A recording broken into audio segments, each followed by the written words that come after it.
Your question to President Reagan. Mr. President, I want to raise an issue that I think has been lurking out there for 2 or 3 weeks and cast it specifically in national security terms. You already are the oldest president in history, and some of your staff say you were tired after your most recent encounter with Mr. Mondale. I recall yet that President Kennedy had to go for days on end with very little sleep during the Cuba Missile Crisis. Is there any doubt in your mind that you would be able to function in such circumstances? Not at all, Mr. Truitt, and I want you to know that also I will. If I still have time, I might add, Mr. Truitt, that it was Seneca or it was Cicero, I don't know which, that said, if it was not for the elders correcting the mistakes of the young, there would be no state. Mr. President, I'd like to head for the fence and try to catch that one before it goes over, but I'll go on to another question.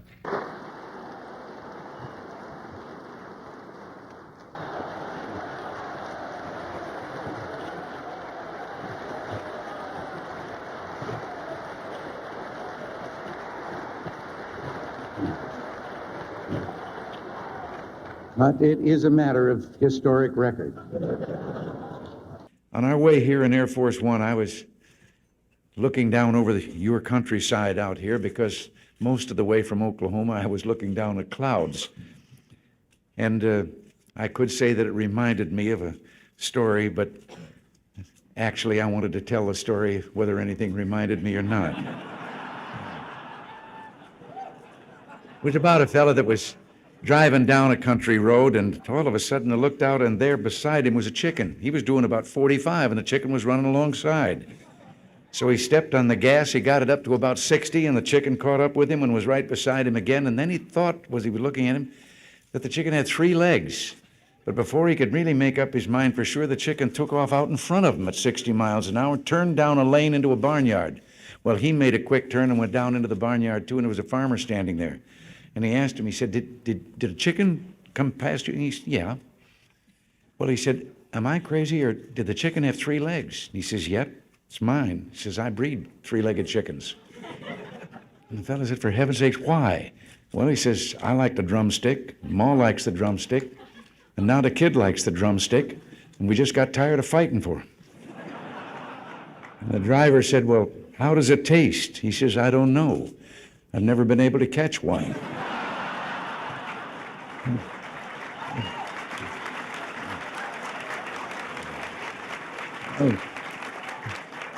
Well, seriously, since...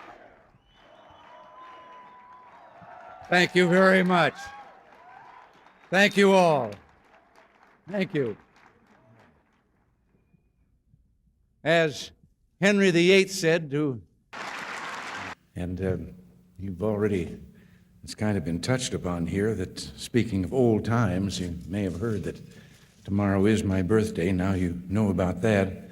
I prefer to think of it as the 36th anniversary of my 39th, but I'll be just about due for a midlife crisis. In fact, I'm thinking about a career change. That's how I came up with 39. Well, the late Jack Benny had something to do with that. He was 39 for more than 40 years. I can't close without one story about doctors that he will understand very well. Have you ever noticed how easy it is if you're introduced to someone at a party or a dinner or something and he's introduced as doctor? And then there's always those people that suddenly start saying, Doctor, I've been having... Well, we had a fellow in show business, Moss Hart, the playwright, who was an inveterate along that line. And so one night at a cocktail party in Hollywood, he was introduced to a Dr. Jones. And almost immediately he started talking about, I've been having this low back pain. And the fellow that introduced them said, Moss, Dr. Jones is a doctor of economics. And that didn't stop Moss at all. He said, Doctor, I was buying some stock the other day. No. Well, I don't want to go on too long. This is, after all, Las Vegas. And outside just a moment ago, I saw a fellow trading 10 passes to the Reagan talk for 1 ticket to Frankie Valley.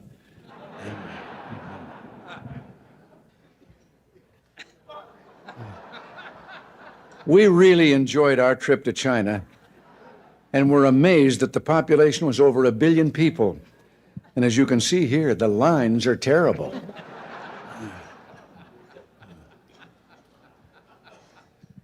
On another trip, the government of Indonesia gave us these gifts, and they're our friends.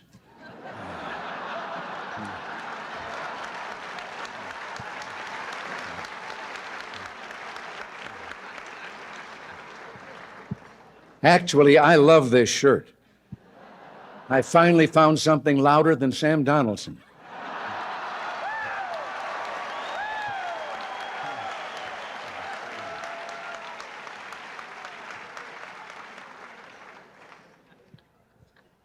And speaking of the press, remember during the Contra Aid vote when the networks wouldn't let me on the air? I bet you wondered how I finally got my message out.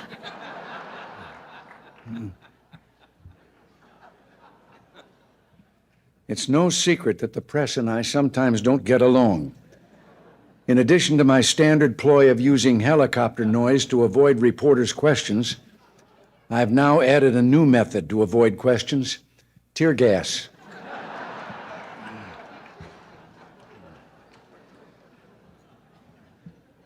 I've loved almost every minute I've been in office, although there were a couple of trips to the hospital. In case you're wondering what happened here, I had just said, "So, Don, you say you're going to write a book."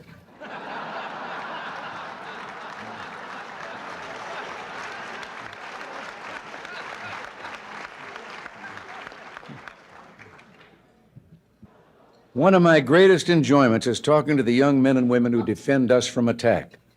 Here I am on top of the White House. And the soldier is explaining where he thinks the next book will come from.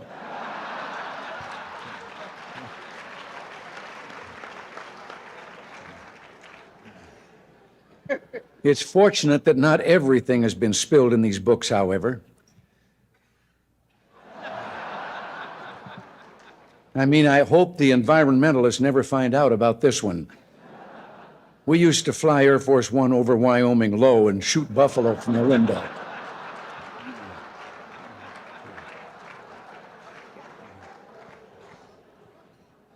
But I'll tell you someone I trust totally: George Bush.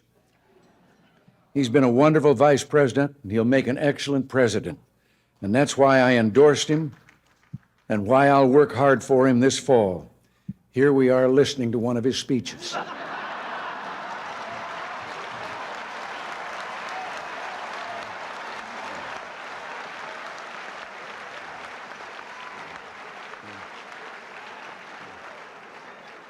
You here tonight do good, hard, creative work, and I respect that too. So, as we say our farewells here tonight, this salute's for you.